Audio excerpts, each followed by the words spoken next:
आप लोग? I hope कि बिल्कुल घर जैसे नहीं है, तो आदत डाल लीजिए। जीवन में छोटी बड़ी समस्याएं तो आती रहती है।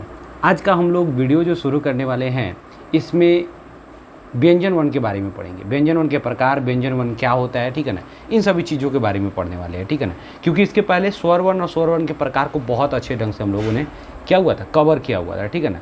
लेकिन आज के इस वीडियो में अब हम लोग क्या होगा, व्यंजन वर्ण को देखेंगे। आई होप कि आपको जो होगा ना, एक लगातार जो वीडियो देख रहे होंगे तो आपको बहुत अच्छा कॉन्सेप्ट क्लियर हो रहा होगा। अगर कोई व्यक्ति जो है आज ये वीडियो फर्स्ट बार देख रहा है, तो हम उनको यही बात बोलेंगे कि आप शुरू से जो है ना वीडियो को देखिए, मज़ा आएगा, आपको कॉन्सेप्ट समझ आएगा, बिल्कुल क्लियर होगा डाउट जो भी होगा आपके अंदर। नहीं तो आप बीच से वीडियो को देखिएगा ना, तो आपको क्या होगा, कॉन्सेप्ट नहीं क्लियर हो पाएगा, डाउटे नहीं क्लियर हो पाएगा, ठीक है ना। इसलिए आप चाहते हैं कि अगर डाउट पूरा बढ़िया से एकदम बवाल तरीक़ा से क्लियर हो, तो आप चुपचाप जो है चले जाइए डिस्क्रिप्शन में, वहाँ पर लिंक दिए हुए हैं, और जाके एक एक करके बवाल मचा दीजिए सही वीडियो पर, ठीक है ना। और उसके बाद अगर आपको लगता है बहुत बढ़िया है, अच्छा आपको नॉलेज मिला है, तो आप तुरंत से अपने दोस्त के पास भी शेयर कर दीजिए, आगे बढ़ जाइए, ठीक है ना। और चलिए हम लोग बिना किसी समय गंवाएं और अपने टॉपिक की तरफ चलते हैं। हम बवाल मचाते हैं। जो टॉपिक हम लोग का है उसका हम लोग पोस्टमार्टम करते हैं। तो हम लोग कल तो जो था आपको पता ही है, सजातीय स्वर तक बहुत अच्छे ढंग से देख लिए हुए थे, विजातीय स्वर भी देखे हुए थे, मात्रा देखे हुए थे, ललन टप बात को बहुत अच्छे संग यहाँ तक हम लोगों ने एकदम बिल्कुल बवाल तरीक़ा से क्लियर किया हुआ था, ठीक है ना। अब आज के इस वीडियो में हम लोग क्या करने वाले, व्यंजन वर्ण का शुरुआत करने वाले हैं।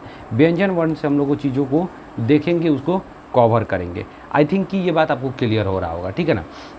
तो सबसे पहले देखिए, चलिए समझते हैं चीज़ों को। अब आइए हम लोग दूसरा नंबर जो स्वर वर्ण का प्रकार देखना है, वो व्यंजन वर्ण। व्यंजन वर्ण होता क्या है, व्यंजन वर्ण का प्रकार देखेंगे, बहुत मज़ा आएगा आपको, ठीक है ना। तो सबसे पहले देखिए, व्यंजन वर्ण का परिभाषा अगर लिखना हो, तो वैसा वर्ण जिसका उच्चारण स्वर वर्ण की सहायता से होता है उसे व्यंजन वर्ण कहते हैं। सिंपल। स्वर वर्ण में हम क्या देखे थे कि वैसा वर्ण जिसका उच्चारण किसी अन्य वर्ण की सहायता के बिना हो, अर्थात स्वतंत्र रूप से उच्चरित हो, उसे हम क्या कहते थे, स्वर वर्ण कहते थे। जबकि व्यंजन वर्ण का मतलब किसी दूसरे पर निर्भर होना, यानी किस पर निर्भर रहेगा वो, तो स्वर पर निर्भर रहेगा। अर्थात वैसा वर्ण जिसका उच्चारण स्वर वर्ण की सहायता से होता है उसे हम व्यंजन वर्ण कहेंगे। इसको इंग्लिश में कॉन्सोनेंट बोलते हैं, ठीक है ना। अब आइए, अगर हम व्यंजन की बात करेंगे तो व्यंजन में टोटल संख्या तो बोला जाता है 33, बात समझ ली। लेकिन फिर बार बार हम यही कहते हैं कि आपको जो है ना नंबर बहुत कम ही ऐसा एग्जाम में होता है जो पूछा जाता है कि व्यंजन का संख्या, स्वर का संख्या, या फिर टोटल वर्ण का संख्या, ठीक है ना। नहीं तो क्या होता है कि इस पर हमेशा मतलब काफ़ी कॉन्ट्राडिक्टरी ये मैटर रहा है, हमेशा इस पर विवाद होते रहा है, ठीक है ना। कोई कहता है कुछ और, कोई कहता है कुछ और, इसलिए ये बहुत दिक्कत होता है फैसला करना कि माने तो माने क्या, ठीक है ना। अब आइए, हम व्यंजन वर्ण के प्रकार की अगर बात करें तो सामान्यतः अगर बात करेंगे उच्चारण के आधार पर, सामान्यतः उच्चारण के आधार पर व्यंजन वर्ण को 3 भागों में बांटा गया है। एक को बोलते हैं हम लोग स्पर्श व्यंजन, दूसरा को अंतःस्थ व्यंजन, और तीसरा को बोलते हैं हम लोग ऊष्म व्यंजन, ठीक है ना। अब क्या होगा, हम बोले कि यहाँ पर उच्चारण के आधार पर, ठीक है ना, हम क्या बोल रहे हैं, उच्चारण के आधार पर क्या किया जाएगा, आपको यहाँ पर व्यंजन वर्ण को डिवाइड किया जाएगा, ठीक है। तो उच्चारण के आधार पर जब डिवाइड किया जाएगा तो सिंपल बात है कि यहाँ पर समझते चलिएगा कि हम कह रहे हैं कि इसमें उच्चारण करने पर जरूर कुछ न कुछ अंतर दिखाई देगा, क्योंकि उसके आधार पर जब विभाजित किया गया, इसका मतलब ये है कि अंतर होगा तभी न विभाजित किया गया है। तो सिंपल बात है कि यहाँ पर अब एक एक करके हम लोग परिभाषा को भी देखेंगे और आपको समझ भी आएगा। आई होप कि बहुत अच्छे से आपको दिख भी रहा होगा, ठीक है ना। अब पहला पॉइंट हम देखेंगे, अस्पर्श व्यंजन क्या होता है। देखिए, नाम से ही पता चल रहा है, अस्पर्श यानी वैसा व्यंजन वर्ण जिसको मतलब जिसका उच्चारण करने पर, वैसा व्यंजन वर्ण जिसके उच्चारण करते समय मुख की वायु मुख के सभी भागों यानी कंठ, तालु, मूर्धा, दंत, ओष्ठ सभी को स्पर्श करते हुए बाहर निकलती है, उसे ही हम स्पर्श व्यंजन कहते हैं। मतलब सिंपल, नाम जब स्पर्श आ गया, इसका मतलब मुख की वायु मुख के सभी भागों को स्पर्श करते हुए बाहर निकलेगी, उसे हम स्पर्श व्यंजन कहते हैं। एकदम दिमाग में बैठा लीजिए, ठीक है ना। क्या दिमाग में बैठाना है, वैसा व्यंजन वर्ण जिसके उच्चारण में मुख की वायु मुख के सभी भागों को स्पर्श करते हुए बाहर निकलती है, उसे हम क्या कहेंगे, स्पर्श व्यंजन कहेंगे। अब देखिए कितना अच्छा हम आपको बात बताएंगे यहाँ पर कि स्पर्श व्यंजन का टोटल संख्या कितना होगा। देखिए, स्पर्श व्यंजन में टोटल जो होता है भाई साहब 25 को वर्ण होता है। टोटल कितना वर्ण होगा, 25 वर्ण होता है। जैसे क वर्ग, क वर्ग में टोटल 5 गो वर्ण होगा और इसका उच्चारण किससे होगा, कंठ से होगा।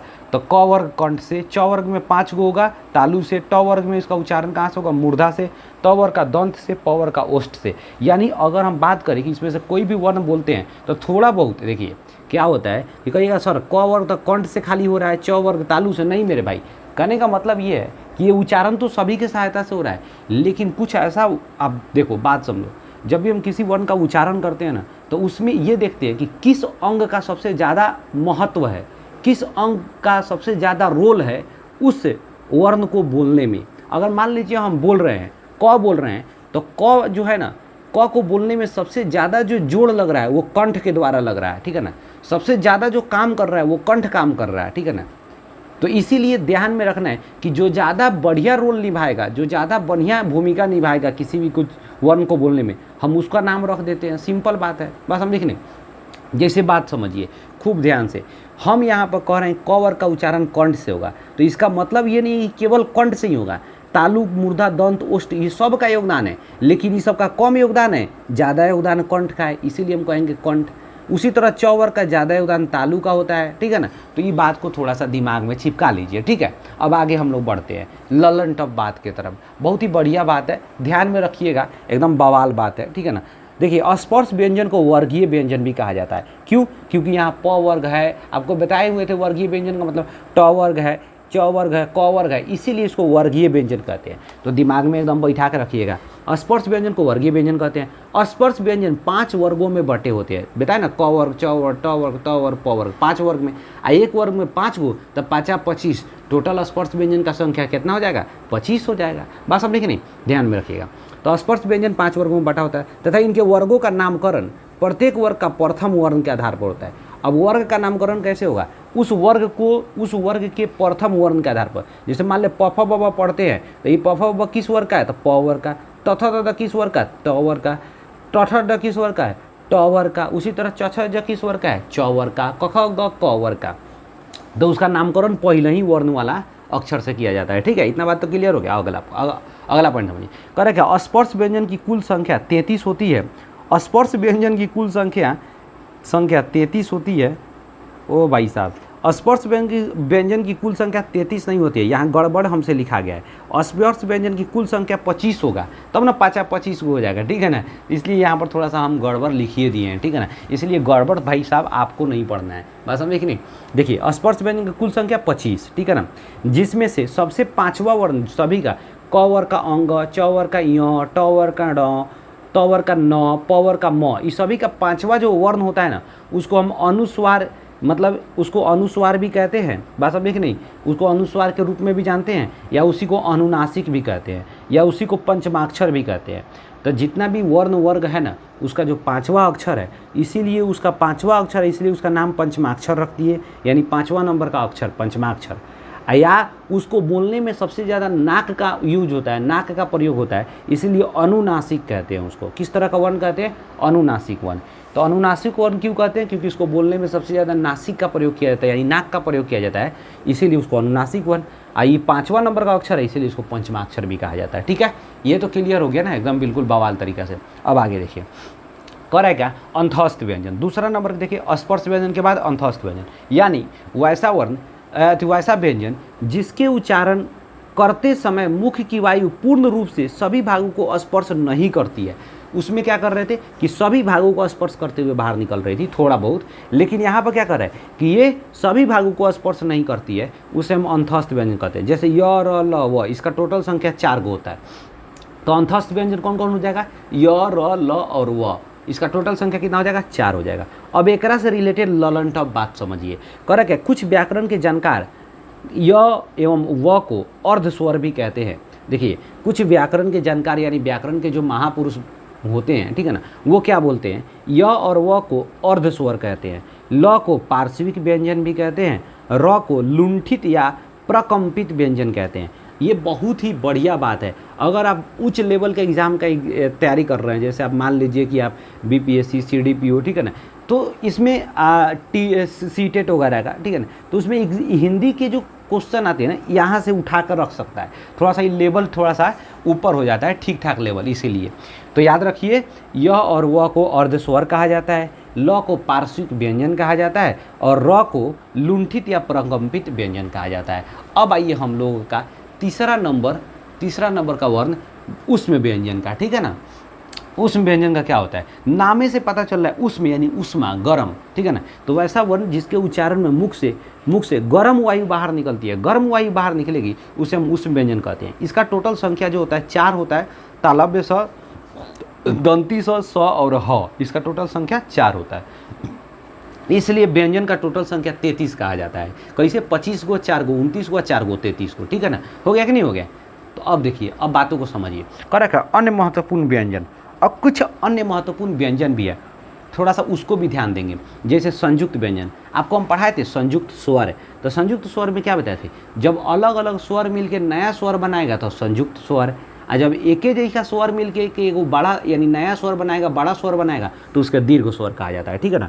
तो यहाँ पर संयुक्त कह रहा है, तो वैसा व्यंजन वर्ण जिसका निर्माण 2 अलग अलग व्यंजन वर्ण के मिलने से होता है। यानी जब 2 अलग अलग व्यंजन वर्ण मिलेगा तो एक नया व्यंजन वर्ण बनता है, और उसे ही हम संयुक्त व्यंजन कहते हैं, ठीक है ना। ये बात तो क्लियर हो गया। जैसे देखिए यहाँ पर ध्यान रखिएगा, यहाँ पर क, और यहाँ पर देखिएगा, यहाँ पर इसको कहते हैं हम लोग मूर्धन्य स। बात समझ रहे, मूर्धन्य स, इसको मूर्धन्य स बोलते हैं। ये दोनों मिल जाएगा तो 6 बन जाएगा, आधा त प्लस र मिल जाएगा तो त्र बन जाएगा, आधा ज प्लस यहाँ मिल जाएगा तो ज्ञ बन जाएगा, आधा तालव्य स प्लस र मिल जाएगा तो स्र बन जाएगा। ये टोटल 4 गो कौन सा शब्द है, संयुक्त व्यंजन है। कैसा व्यंजन है, संयुक्त व्यंजन है, ठीक है ना। इसमें जरूर ध्यान रखिएगा, क्या पूछ देता है कभी कभी कि तरह किन 2 व्यंजन वर्णों के मिलने से बनता है, तो त प्लस र, कहेगा 6 किस 2 व्यंजन वर्ण के मिलने से बना है, तो क प्लस मूर्धन्य स, ठीक है ना। इतना बात तो क्लियर हो गया। अब आगे आते हैं कुछ इंपॉर्टेंट बात। करे क्या, संयुक्त व्यंजन को संयुक्ताक्षर भी कहा जाता है। ये ललन टफ बात है, ध्यान में रखिएगा। करे संयुक्त व्यंजन को संयुक्ताक्षर भी कहा जाता है, यानी 2 वर्णों के संयुक्त होने से बना हुआ है, इसलिए संयुक्ताक्षर भी कहा जाता है। अब देखिए द्विगुण व्यंजन, कुछ ऐसे व्यंजन होते हैं जो द्विगुण यानी 2 गुण वाले होते हैं, अलग अलग जगह पे आते हैं तो अलग अलग काम करते हैं, इसीलिए उनको द्विगुण कहते हैं। जैसे देखिए वैसा व्यंजन वर्ण जिनका प्रयोग प्रायः हिंदी शब्दों के बीच में या अंत में किया जाता है, द्विगुण व्यंजन कहते हैं, ठीक है ना। यानी वैसा व्यंजन वर्ण जिसका प्रयोग हिंदी शब्द के प्रायः जो है बीच में किया जाता है, बात समझे कि नहीं, या फिर उसका उपयोग जो होता है कहाँ होता है, हिंदी शब्द के अंत में, बात समझे कि नहीं। वाया यहाँ पर क्या कर रहा है, अंत में किया जाता है या बीच में किया जाता है, उसे हम द्विगुण कहेंगे, ठीक है ना। जैसे यहाँ पर देखिए जब ट ठ ड पढ़ते हैं तो ट ठ ड ढ अड़ ड ढ, ठीक है ना, के नीचे बिंदु लगाने से बनता है। जैसे देखिए र ढ, तो लड़का, सड़क, लकड़ी, हथकड़ी, तो यानी यहाँ पर देख रहे हो या तो बीच में लग रहा है या अंतिम में लग रहा है, बात समझे कि नहीं। अब यहाँ पर देखिए बाढ़, पढ़ना, आषाढ़, अगर मान लीजिए ये पहले आ गया तो नीचे हलंत नहीं लगेगा, बात समझे कि नहीं। जैसे अगर ये पहले, अगर दोनों में से पहले कोई आ गया तो इसमें नीचे हलंत नहीं लगता है, ठीक है ना। ये बात आप ध्यान में रखिएगा। जैसे देखिए यहाँ पर आपको हम समझा रहे हैं, क्या कर रहा है कि यदि ड और ढ का प्रयोग शब्द के प्रथम वर्ण के रूप में किया जाए तो ड ढ का बिंदु रहित होता है, यानी उसमें बिंदु नहीं लगा रहता है, बात समझे कि नहीं। जैसे हम लिखते हैं ढक्कन, ढ क आ न, ढक्कन, बस डमरू लिखते हैं, डमरू, डमरू, तो इसके नीचे नहीं देना है, इसके नीचे बिंदु नहीं दिया जाता है। इतना बात क्लियर हो गया कि नहीं हो गया। अब आइए, अब जो व्यंजन वर्ण होगा ना भाई साहब, ये व्यंजन वर्ण का अलग प्रकार होगा। जैसे जिसको हम लोग कहते हैं घोष वर्ण, अघोष वर्ण, अल्पप्राण, महाप्राण, ठीक है ना। अब यहाँ तक जो होगा ना, हम सोच रहे हैं कि इसको एक अलग वीडियो में बना दे, ठीक है ना। ये सही रहेगा, अलग वीडियो में ही बना देंगे तो बेटर रहेगा, बात समझे कि नहीं। आपको इतना ही रहने देते हैं इस वीडियो में, क्योंकि व्यंजन वर्ण का प्रकार में हम देखेंगे स्पर्श व्यंजन, अंतस्थ व्यंजन, उष्म व्यंजन, 3 गो इस वीडियो में रहने देते हैं। आपको भी मज़ा आएगा, छोटा वीडियो रहेगा, आप पढ़ के अच्छा से समझ जाएगा, ठीक है ना। भाई साहब वीडियो अगर अच्छा लग रहा है तो शेयर और नहीं करते हो भाई तुम लोग, ठीक है ना। हम आपको पहले भी बोलेंगे कि आपके शेयर करने से कोई आपकी कमी नहीं होने वाली, आपको कुछ होने वाला नहीं है, बस भाई का सपोर्ट होगा, मैं एक थोड़ा सा डेडिकेशन और बढ़ेगा, मनोबल बढ़ता है थोड़ा, ठीक है ना। तो शेयर वगैरह कर दो यार। अगर तुमको लगता है कि नहीं यार सब कुछ ठीक ठाक जा रहा है, बस समझे कि नहीं, तो तुम्हें क्या होना चाहिए, वहाँ पे थोड़ा सा हेल्प करना चाहिए, ठीक है ना। तो चलो ठीक है, मिलते हैं नेक्स्ट वीडियो में, बाकी तब तक के लिए जय हिंद।